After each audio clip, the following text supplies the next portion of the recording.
Welcome back to the Scaredy Cat Guide, my friends. My name is Jenny, and today we are talking about the mini adventures of Winnie the Pooh in Disney's Magic Kingdom.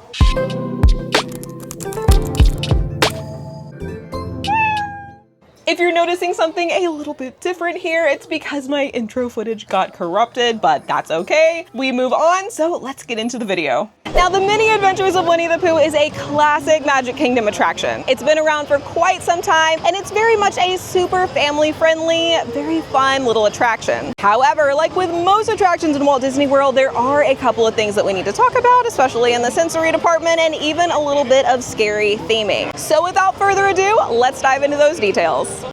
This Magic Kingdom classic contains loud sound design, a rough ride system, and some potentially creepy moments. So starting off with that loud sound design, there are a few sensory elements that we need to talk about here. Now, rest assured, there are no crazy special effects here, but we do have some flashing lights, some booming thunder, and a pretty overstimulating and colorful set design. Now, Pooh's dream sequence really stands out here and could definitely feel overwhelming to some people. So while there aren't any fog effects or wind effects or even smell effects pumped in, this attraction could definitely still feel like a lot, so just be prepared for that. Now, moving right along, let's talk about the rough ride system here. Now, the Adventures of Winnie the Pooh is definitely an older attraction, so you've got some of that jerkiness that just comes with age. However, on top of that, we do have a few gentle maneuvers on this little attraction. Now, this is in no way a thrill ride or a coaster or anything like that, but you will encounter just a few little maneuvers like bouncing and zigzagging that's all on a very fixed track. You don't go very fast, none of these movements are very thrilling, but with that kind of jerky ride system on top of these cute little maneuvers, I could definitely see this being a little bit surprising or even jarring if you're not expecting it.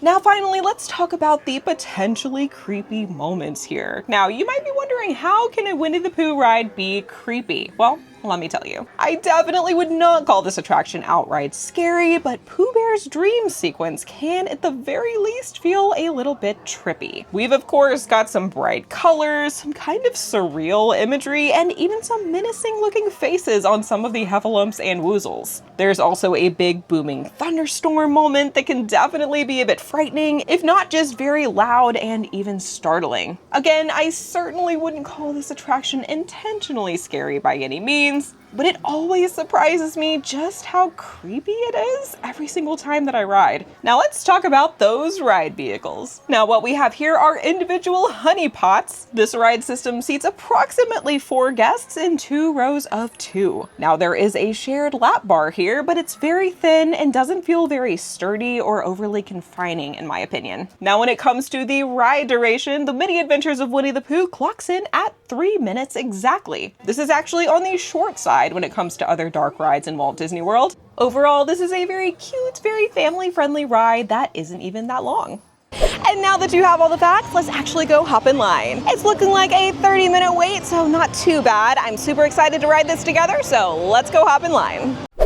You'll find the entrance to this attraction in the Fantasyland section of Magic Kingdom. Now, the Mini Adventures of Winnie the Pooh is very much like a lot of other dark rides around this section of the park. And what I mean by this is most of it takes place outside, and you can see the loading station pretty much from outside of the queue. Now, when you enter the line, you will wind your way outside for just a moment before making your way into this covered area. Now, there is no AC here. There are a few fans, but be prepared if you're here in the summertime. It could definitely be pretty hot. Now, the very cool thing about this particular queue is it has this cute interactive area for the kids. In fact, I have a really hard time getting my kids to move on from this area when we are waiting in line. It's unique, it's fun, and overall a great addition to this particular attraction. You will also pass these little bees on a track that you or your kids could play with as you walk by. And just a quick note here, there is some pretty loud buzzing in this section. It's just coming through the speakers, but again, it's got that very loud Disney sound design. And to me, I always find this part a little bit uncomfortable just because of that sensory overload. Now, after passing this section, you will wind around the corner and see these really cool interactive walls of honey. Now, on the days that it's working properly, you can put your hand on the wall and see the honey move around your hand. It's very simple, but very cute, and again, really helps pass that time while you're in line. Now, right after this section, you'll come across your first cast member, and this is where the lightning lane merges with the standby. You'll find yourself right back in line and head right on towards the loading station. Of course, you'll get a pretty good view of the ride vehicles here, and once meeting your second cast member, they will send you into your lanes and you will prepare to disembark. Now, once this ride sets off, you will see these storybook pages all around you as you enter the story of Winnie the Pooh. You'll start off with this very blustery day where we see all of our friends and familiar characters getting blown around by the wind. From here, you'll move on to Owl's treehouse that shakes and waves around you as all of his furniture is going everywhere. And once passing through here, you will encounter Tigger, who takes you bouncing with him. Now, here is where you'll find that bouncing motion and these little maneuvers that really make you feel like you are bouncing with Tigger. It's very cute, it's not thrilling, but it can be a little shocking if you're expecting something like It's a Small World, where the ride vehicles don't move very much at all. So after bouncing with Tigger, you will head right into Pooh's Nightmare segment. Now, this is definitely the area of the ride that I would look out for if you have sensory issues or if you might be a little bit sensitive to some scary elements. Now, again, this is not really intentionally scary, but it's definitely creepy, a little bit surreal, and without a doubt, a little bit trippy. So you'll see Pooh have this kind of out-of-body experience in front of you before heading into this dream sequence where you see heffalumps and woozles and lots of crazy colors all around you. You'll pass by a mirror and then find your way into a hot air balloon of sorts. Now, suddenly some thunder will crash around you very loudly, I might add, and you will find yourself in this thunderstorm. Now, the actual thunder segment is very quick, and you'll find yourself in a kind of cozy rainstorm where we see all of our friends evading the rain. Now, towards the end of the ride, we will come upon the party scene where all of our friends are celebrating together. We will see Pooh stuck in the tree getting some honey, and with that, the ride comes to an end. You'll pull right back up to the loading station and a cast member will escort you off. Now, exiting this ride is very straightforward. You just follow the pathway, go through the gift shop, and you'll end up right back out in Fantasyland.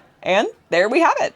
What do you think about the mini adventures of Winnie the Pooh? Now, this of course is a very family-friendly attraction, but I would be remiss if I didn't mention these few things that could be a little intense for some people. In fact, one of my kids loves this attraction and the other one doesn't care for the loud thunder and some of the kind of creepy elements here. It totally depends on the person, but I would love to know what you think. Do you find it as creepy as I do? Now, of course, if you liked this video and would like to see more like it, don't forget to like, subscribe, stick around, stay a while. We would love to have you in our little community of anxious writers. I hope you guys have a wonderful day, and I'll see you in the next one.